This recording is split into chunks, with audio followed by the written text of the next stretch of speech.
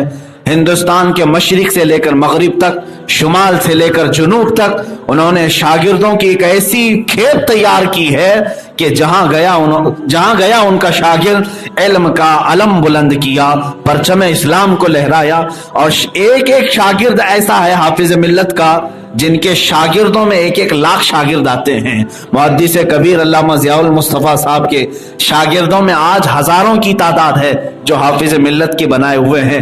بلکہ 39 سال تک حافظ ملت رحمۃ اللہ علیہ نے بخاری شریف پڑھایا طلباء کو. اس دوران تقریباً 20,000 علماء کو انہوں نے سند فراغت عطا کی. جامعہ اشرفیہ مبارک پور کے فارغین جو علماء ہیں، تقریباً 20,000 ایسے علماء ہیں جن کو سند فضیلت عطا کی گئی ہے، دستار فضیلت دی گئی ہے. حافظ کتنے، قاری کتنے، عالم کتنے، اس کا حساب میرے پاس نہیں ہے. عزیزان گرامی وقار، یہ ہوتا ہے زندگی گزارنے کا ایک عظیم مقصد. آیا تھا اکیلا لیکن جانے لگا تو امت مصطفیٰ کے علماء کی ایک کھیپ پیچھے چھوڑ گیا. آج بھی اگر آپ کو جانا ہوا کبھی مبارک پور، میں نے اپنی آنکھوں سے دیکھا ہوا وہ ایک روزہ ہے حافظ ملت رحمۃ اللہ علیہ کا. چند دنوں پہلے، 1-2 سال پہلے ہمارے بچوں کو لے کر ہم ایک قافلے میں گئے تھے زیارات میں، تو حضور حافظ ملت کے روزے پر بھی ہم حاضر ہوئے تھے. وہ ایک روزہ ایسا ہے ان کا مزار پاک کہ جہاں 24 گھنٹے طلبہ قرآن کی تلاوت کر رہے ہوتے ہیں. ہمیشہ رات کے وقت بھی آپ جائیں، کوئی نہ کوئی طالب علم وہاں قرآن حفظ کر رہا ہوگا. اور طلبہ میں ایک ایسا رجحان ہے اور سب کی ایسی تھنک ہے، وہاں پر سوچ ہے کہ کند ذہن بھی بچہ جس کو یاد نہیں ہوتا وہ روزہ حافظ ملت کے پاس بیٹھتا ہے، یاد کرتا ہے، اسے قرآن یاد ہو جاتا ہے. الحمدللہ میں نے پورا قرآن ان کے دربار میں بیٹھ کر سنایا ہے اور ہم بھی وہیں سے حفظ قرآن کر کے آئے. اللہ کا فضل و کرم احسان ہے. میں اپنی تعریف کے لیے نہیں کہتا، 21 سال ہو گئے تراویح کو سناتے ہوئے. اللہ تعالیٰ کا فضل و احسان ہے کہ آج بھی اللہ نے قرآن پاک کو سینے میں محفوظ رکھا ہے. موت تک اللہ تعالیٰ اپنے اس قرآن پاک کو ہمیں محفوظ رکھنے کی توفیق بخشے. میرے عزیزو، یہ ایک حافظ ملت ہے. سچ کہا جس نے بھی کہا آپ کے انتقال کے بعد جس نے پیدا کیے کتنے لالو گوہر، حافظ دین و ملت پہ لاکھوں سلام. عزیزان گرامی، ان کی اپنی زندگی کا ایک تقویٰ تھا، ان کی اپنی زندگی کا ایک مزاج تھا. انہوں نے طلباء کے ساتھ جو شفقت کی اور طلباء کو ان کے معیار کے مطابق اس فیلڈ میں اتارا، اس کا کوئی ثانی نہیں ملتا. آج اس کا کوئی آج تک مثل نہیں ملتا. ہمارے بزرگان دین جو ان سے پڑھے ہوئے ہیں وہ بتاتے تھے. میں اپنے گھر کی ہی اگر بات عرض کر دوں، صرف اسی لیے عرض کر رہا ہوں کہ حافظ ملت رحمۃ اللہ تعالیٰ علیہ کا آج یوم وصال ہے، اور گھریلو بات نہیں بلکہ ان کی فضیلت میں جو بات ہم نے اپنے کانوں سے سنا، آنکھوں سے دیکھا میرے والد سے، تو میں بتاتا ہوں کہ طلباء کو آپ پڑھانے کے لیے اس قدر حساس ہوتے تھے کہ جب مولانا محمد ابن حسن صاحب آپ کے پاس پڑھنے کے لیے گئے تھے، یہ وہ زمانہ تھا جب غربت اور افلاس زیادہ تھی. تو مولانا محمد ابن حسن صاحب فرماتے ہیں کہ مجھے چونی بھی نہیں ملتی تھی، یعنی 25 پیسے بھی خرچ کرنے کے لیے. ناشتے کے لیے کچھ آنے لگتے تھے جس سے چنے خریدے جاتے تھے. حافظ ملت رحمۃ اللہ تعالی علیہ اپنے غریب اور مفلس شاگردوں کو دیکھتے بھی تھے. علامہ عبدالشکور صاحب شیخ الحدیث جامعہ اشرفیہ وہ موجود ہیں، انہوں نے خود مجھے بتایا تھا کہ حافظ ملت مجھے 25 پیسے دیتے تھے، چونی دیتے تھے، اور کہتے تھے تمہارے ابا کو دینے کے لیے کہ جاؤ ابن حسن کو یہ دے دینا، لیکن یہ بتانا نہیں کہ میں نے دیا ہے، یہ نہیں کہنا کہ تمہارے استاد نے دیا ہے. علامہ عبدالشکور صاحب رحمۃ اللہ ادام اللہ اقبالہ فرماتے ہیں کہ ایک چونی 25 پیسے کی اس وقت قیمت یہ تھی کہ تقریباً 10 دن یا 12 دن تک ناشتہ اس میں ہو جاتا تھا چنے کے ذریعے سے. اور اتنے پیسے دینے کے لیے وہ آتے تھے مولانا ابن حسن کو اور یہ کہتے تھے کہ یہ میری طرف سے تحفہ ہے، رکھ لو، میری طرف سے تحفہ ہے۔ فارغ ہونے کے وقت یہ پتہ چلا کہ یہ چونی مولانا عبدالشکور صاحب نہیں دیتے تھے، یہ حافظ ملت دیتے تھے، صرف اس لیے کہ طلبہ کے دلوں کے اندر یہ بات بھی نہ رہے کہ میں نے کسی پر احسان کیا ہے۔ یہ ہوتے ہیں اللہ والے جو احسان کر کے بھی بھول جاتے ہیں کہ میں نے کچھ کسی کے ساتھ کیا تھا، انہی کی فضیلت میں قرآن کی آیتیں آئی ہیں۔ عزیزان گرامی وقار، میرے والد یہ بھی فرماتے ہیں ایک طالب علم شام کے وقت اس کو بخار ایسا آیا، بخار کے حالت میں وہ پڑھنے کے لیے بیٹھا تھا، حافظ ملت رحمۃ اللہ تعالی علیہ درسگاہ میں بیٹھے تھے اور کتابیں رکھی ہوئی تھیں ڈیسک پر، اور وہ طالب علم چکرانے کے بعد اس کو قے ہونے لگی، الٹی آنے لگی۔ تو فرماتے ہیں وقت کا عظیم محدث حافظ ملت جو 39 سال تک بخاری شریف کی تعلیم دیتے ہوئے بڑے بڑے علماء کے استاد ہیں، اللہ مولانا ابن حسن صاحب فرماتے ہیں کہ میں نے دیکھا میرے اس ساتھی کو جو بخار آیا تھا الٹی کرنے لگا تو حافظ ملت نے اپنا کرتا اپنا دامن سب سے پہلے اس کے آگے کر دیا، اس طالب علم نے پوری قے اور پوری الٹی ان کے جبے پر کی، اس کرتے پر اور جبے پر کر لی، اور اس کے بعد اپنے جبے کو سمیٹ لیا، اس کے منہ کو پوچھا اور اس کو سلا کر کے باہر گئے اور اس کی الٹی صاف کرنے لگے۔ یہ دیکھ کر کے ظاہر سی بات ہے کسی کے منہ سے قے نکلے تو لوگ بو سے بھاگ جائیں، لیکن وہ ایک طالب علم کی قے کو اپنے جبے میں لے کر کے باہر دھونے کے لیے جا رہے ہیں اور فرماتے ہیں کہ بیٹا اسی لیے میں نے جبہ سامنے کر لیا کہ اس کے منہ سے نکلنے والی قے کسی کتاب پر نہ پڑھے، یہ نجاست کسی کتاب پر نہ آئے، اس بچے کی ساری قے میں نے اپنے جبے پر لیا۔ عزیزان گرامی، وہ طالب علم بھی اپنے وقت کے شہنشاہ علم بنے، اپنے وقت کے امام علم و فن بنے۔ عزیزان گرامی، یہ آج عجز و انکساری آپ کی یہ تھی۔ حضور حافظ ملت رحمۃ اللہ تعالی علیہ کے پاس رہنے والے جو طلبہ جو علماء ہیں وہ عینی شاہدین آج بھی موجود ہیں، جنہوں نے ان کو دیکھا ہے وہ جانتے ہیں رات کے وقت نکلتے تھے۔ ایک جامعہ اشرفیہ مبارک پور بنانے کے لیے ایسا نہیں ہے کہ پورے کے پورے لوگ ایک ساتھ فوج در فوج آ کر کے اس مدرسے کو بنا دی۔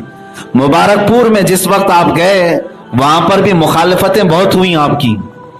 شروع میں ایک وقت ایسا بھی آیا کہ حافظ ملت رحمۃ اللہ تعالی علیہ اپنے گھر میں کھانا بنا کر کے طلبہ کو کھلاتے تھے اور پڑھاتے تھے۔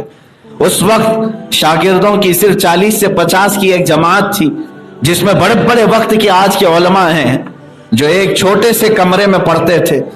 فرماتے ہیں کہ اس وقت بھی کمیٹی والوں نے حافظ ملت رحمۃ اللہ تعالی علیہ کے ساتھ کچھ برا سلوک کیا، جس کی وجہ سے طلبہ میں اور حضور حافظ ملت رحمۃ اللہ علیہ میں یہ معاملہ پیش آیا کہ ان کو مدرسہ چھوڑنا پڑا۔ اور ہوا یہ کہ حافظ ملت رحمۃ اللہ علیہ مبارک پور چھوڑ کر کے نکل گئے بہت دل برداشتہ ہو کر کہ انہوں نے اپنی زندگی وہاں پر لگا دی، صبح شام دوپہر رات محنت کرتے تھے، لیکن کچھ جاہلوں نے ان کے خلاف ایک محاذ چھیڑا اور ان کو اس مدرسے سے نکالنے کی کوشش کی، اور آپ چلے گئے، لیکن جیسے ہی گئے مبارک پور میں سناٹا چھا گیا، پوری ویرانی آ گئی۔ اور اہل مبارک پور کو آج بھی یہ صحرا جاتا ہے کہ وہ چند جاہلوں کی جماعت اور کمیٹی کو دیکھ کر وہ خاموش نہیں رہے، بلکہ ہر گھر سے آدمی باہر آیا اور ان کے عورتیں ان کے بچے حافظ ملت رحمۃ اللہ تعالی علیہ کی قدر کرتے تھے، سب کے سب نکل کر کے باہر آئے۔ گھوسی جو آج حافظ ملت کے استاد صدر الشریعہ کا گاؤں ہے وہاں پہنچے اور سبوں نے اپنے رو دھو کر کے معافی تلافی کی اور ان کے استاد کے پاس کہا کہ برائے مہربانی آپ حافظ ملت کو دوبارہ مبارک پور لے آئیں، اس لیے کہ حافظ ملت وہاں سے چل کر کے اپنے گاؤں یا بلرام پور میں ایک مدرسہ قائم کرنے کی غرض سے نکلے تھے۔ حافظ ملت کو واپس مبارک پور والوں نے بہت اصرار کے ساتھ بلایا تو صدر الشریعہ رحمۃ اللہ تعالی علیہ کا حکم ہوا، آپ واپس آئے اور کہا کہ اب میرا حکم ہے کہ تم اپنی زندگی پوری مبارک پور میں گزارو، چاہے جیسی بھی مخالفت ہو۔ حافظ ملت دوبارہ آئے اور اس کے بعد بنیاد رکھی الجامعۃ الاشرفیہ مبارک پور کی. آج جانتے ہیں مبارک پور، یہ جو جامعہ اشرفیہ مبارک پور ہے، یہ 1 گھنٹہ 2 گھنٹے کا مدرسہ نہیں ہے، بلکہ تقریباً 100 ایکڑ میں بنا ہوا ہے. آج اس کی پوزیشن یہ ہے، اس کے ہاسٹل اتنے بڑے ہیں کہ آپ کو دیکھتے دیکھتے پورا دن گزر جائے. اس کی مسجد جو عزیز المساجد ہے، صرف اس کی صف میں جو ہے، ایک صف میں تقریباً 150 لوگ کھڑے ہوتے ہیں، اور میرے اندازے کے مطابق ہندوستان کی سب سے بڑی مسجد ہے. حافظ ملت رحمۃ اللہ تعالی علیہ نے ایک قلعہ تعمیر کیا ہے، وہاں تقریباً 3000 طلبہ زیر تعلیم ہیں، جن کو آج کھانے پینے کے ساتھ ساری سہولیات کے ساتھ اسی جامعہ اشرفیہ مبارک پور میں ہاسٹل بھی ہے، ہاسپٹل بھی ہے، کالج بھی ہے. وہ ایک یونیورسٹی کی شکل اختیار کر چکا ہے، یونیورسٹی کی شکل ہے، اور اس کے ماتحت پتہ نہیں کتنے برانچز آج قائم ہیں. عزیزان گرامی، حافظ ملت رحمۃ اللہ تعالی علیہ جب واپس آ کر مبارک پور میں کام شروع کیے تو آپ کا ایک جملہ پوری دنیا میں مشہور ہوا. وہ ہم سب کے لیے بھی عبرت ہے، آپ کے لیے بھی ہے، اور وہ سنہری قول ہے آپ کا، جس کو کہتے ہیں گولڈن ورڈز، یعنی بالکل زرین اقوال جو ہوتے ہیں. حافظ ملت کا ایک قول یہ دیواروں پر بھی لکھا جاتا ہے آج مبارک پور میں، وہ یہ ہے: ہر مخالفت کا جواب کام ہے، زمین کے اوپر کام، زمین کے نیچے آرام ہے. یہ دو ان کے گولڈن ورڈ ایسے ہیں جو ہر ایک کے لیے درس ہے کہ ہر مخالفت کا جواب کام ہے. کوئی اگر مخالفت کر رہا ہے تو تم اپنے کام کی شدت کو اور بڑھا دو، کام کی رفتار کو اور تیز کر دو. یہ کام ہی ہر مخالفت کا جواب ہے. حافظ ملت رحمۃ اللہ تعالی علیہ جب اس منشور پر عمل کرنے لگے، آپ نے عمل کر کے دکھایا. مبارک پور کے چند فسادی لوگ آپ کی مخالفت میں شاید مر بھی گئے، مجھے بھی نام معلوم نہیں، کسی کو نہیں معلوم، لیکن جس کی مخالفت کرتے تھے وہ چمکتا ہی گیا، بلکہ آج لوگ سلاموں میں اپنے اسے یاد کرتے ہوئے کہتے ہیں: حافظ دین و ملت پہ لاکھوں سلام. عزیزان گرامی وقار، دنیا میں کچھ مخالفتیں تو ہوتی ہیں لیکن اس کا جواب کام ہے، ہر مخالفت کا جواب کام. اور آپ یہ فرماتے تھے: زمین کے اوپر کام، زمین کے نیچے آرام. آپ کو ٹائیفائڈ بخار ہو گیا، اس قدر بخار، اس بخار کے عالم میں بھی آپ درس دینے کے لیے حاضر ہو جاتے تھے اور طلبہ کو پڑھاتے، یہاں تک کہ جس دن آپ کا انتقال ہوا اس دن بھی آپ طلبہ کو پڑھا رہے تھے. آخری دن بھی آپ نے بخاری شریف پڑھائی اور اس کے بعد وصال کر گئے رات کے وقت. وہ آخری دن بھی آپ کا تدریس میں گزرا ہے. اسی لیے کہا میں نے شروع میں کہ وہ لوگ کامیاب ہیں جنہوں نے اپنی زندگی کے لمحے ضائع نہیں کیے، فضول نہیں برباد کیے، بلکہ حافظ ملت کے اس قول سے ہی آپ اندازہ کرو، فرماتے ہیں جب سے میں بالغ ہوا آج تک تہجد نہیں چھوڑا. اندازہ کریں 84 سال کی عمر، 84 سال، اتنے سالوں میں وہ فرماتے ہیں کہ کبھی مجھ سے تہجد قضا نہیں ہوئی. تو یہ وہ لوگ ہیں جو زندگی کو اپنے صحیح انداز سے استعمال کرنے کا طریقہ جانتے ہیں.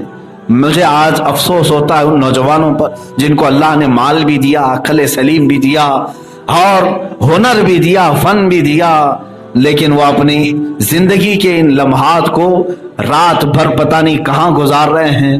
لوگ یہ سمجھتے ہیں نوجوانوں تمہاری زندگی کے یہ لمحات جو گیم میں گزارتے ہو، انٹرٹینمنٹ میں گزارتے ہو، سوال تو قیامت کے دن اس کا بھی ہونا ہے. بلکہ حدیث پاک میں نے اس سے قبل بھی عرض کیا تھا، حضور صلی اللہ تعالی علیہ وسلم ارشاد فرماتے ہیں 5 سوالات ایسے ہیں جس سے قیامت کے دن کسی کو چھٹکارا نہیں. اس میں سے پہلا سوال یہ ہے کہ میں نے تجھے جوانی دی تھی، تو نے کہاں خرچہ کیا؟ تو جو جوان ہو رہے ہیں یا ہو گئے یا جن کی جوانی ختم ہوئی وہ سب اس میں شامل ہیں، بچوں کو چھوڑ کر جن کا انتقال بچپنے میں ہوا. یہ سوال تو ہوگا جوانی دی گئی تھی، تو نے کہاں خرچ کیا؟ میرے عزیزوں، صرف جوانی کا حساب دیتے دیتے بعض لوگوں کو 300 سال گزر جائیں گے، بعض لوگوں کو 500 سال گزر جائیں گے.